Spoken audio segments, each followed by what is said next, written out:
Joe Cotty's nurse violated several ethical principles during Ms. Cotty's experience in the ER. One of them that was violated was justice. I'm in the book, chapter 2, page 16 here, page 16 through 17. Justice is defined in the book, word for word here, as the principle that ethics should be based on what is consistent and fair to all involved. That means treating everyone fairly, treating everyone equally fairly, and making sure that everyone's taken care of. Again, with the book here, we have fair distribution, we have make sure rights and conflicts are established and taken care of. That nurse was obviously transphobic, or at least had a bias towards trans people or trans women particularly. She didn't want to touch the patient, which as a nurse you kind of you have to you have to, if not for personal reasons, not just for a pat on the back, for examining, for evaluating the patient. You need to touch, you need to percuss, you need to palpate, you need to do all of that. And if the nurse is not willing to do that to the patient, we have a problem because they're not getting the proper care. And that goes against the principle of justice. Something else that she violated was beneficence, again, defined in the book, the general moral principle of doing the most good or doing what is best for the patient. What she did, throwing the blanket at the patient when she said she was cold, not wanting to give her that blanket because she didn't want to, because she didn't want to give a trans woman proper care. That is not doing the most good for the patient. It is not treating someone right or best. That's discrimination for sure. Now, I may be reaching with this one because I have non-maleficence, which is, again, defined by the book, the principle of do no harm to the patient or to the fewest number of people. Watching that video, you can tell that harm was done to Miss Cotty. The way her voice shakes, the way she pauses occasionally in her speech to think, you can tell that she has been very hurt by this in other experiences, and that harm was absolutely done to her. And those are three of the principles that I believe that Joe Cotty's nurse violated. Okay, going back to chapter 14, legal standards being upheld to fight sex discrimination for transgender patients. Now, if we go around here, we have legal protections. Chapter 14, I'm on page 178. There are currently 24 states in the U.S. and as well as the Washington, D.C., that prohibit transgender people from being excluded from medical care, from insurance coverage, rather, health insurance coverage. That is one of those protections. Another one is part of the Affordable Care Act from 2010. And that part of the Affordable Care Act mandated that any healthcare professional, physicians, hospitals, clinics, any of that, it would be illegal to discriminate on a patient on the basis of identity, gender.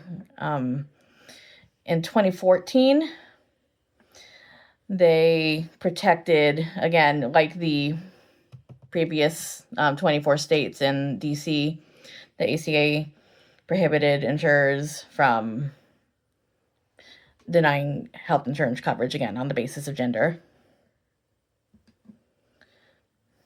As well as that same year, the DHHS, the Department of Human Health and Human Services, there was a ban, a Medicare ban for the coverage of gender reassignment surgery. The DHHS lifted that ban, so now patients from that point on, patients with covered by Medicare could receive gender reassignment surgery. It could be covered. There's another one here on June 15th, 2020. This case is the case of Bostock versus Clayton County.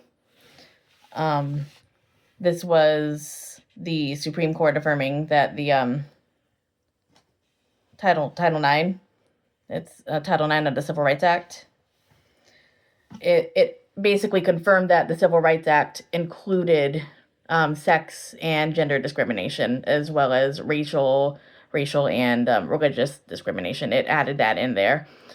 So people who are discriminated for being in the LGBT community would be protected by the Civil Rights Act.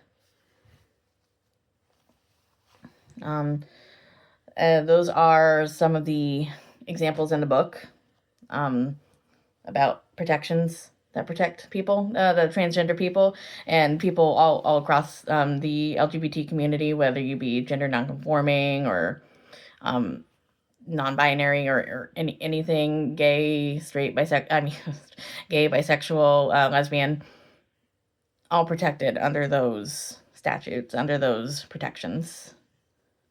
Now, gender transition services for adults. That is a topic that is gender transition for everybody, but specifically adults. We're talking about a very big topic right now about if it should be deemed medically necessary, be covered by insurance.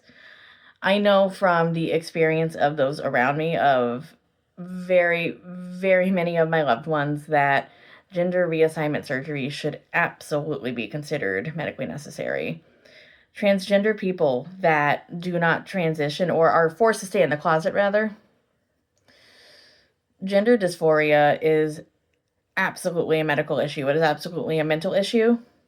And the cure for gender dysphoria, rather the treatment, I should say, is gender transition. Now, it's not to say that every trans person should undergo gender transition, even if they don't want to. That's absolutely a personal decision. But if somebody is seeking out those procedures, if somebody is going far enough, jumping through enough hoops that they put transgender people through to transition, why would they do that if it wasn't medically necessary? It's,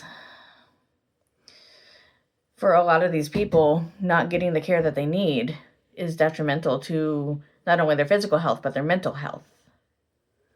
So 100%, like any other surgery, like any other treatment, because these aren't just cosmetic surgeries. They may seem to a cisgender person or a person that doesn't transition to be cosmetic, but there's so much more to it than that. They're taking hormones that they need to have their bodies function correctly. They are helping to treat their gender dysphoria. It is gender dysphoria. Gender dysphoria is a medical condition, and it is the treatment. The gender transition would be the treatment for it if they so wanted to. So I absolutely believe that that gender transition services, be it hormones, any kind of surgery, should be at least in part covered by insurance, like any other medical procedure.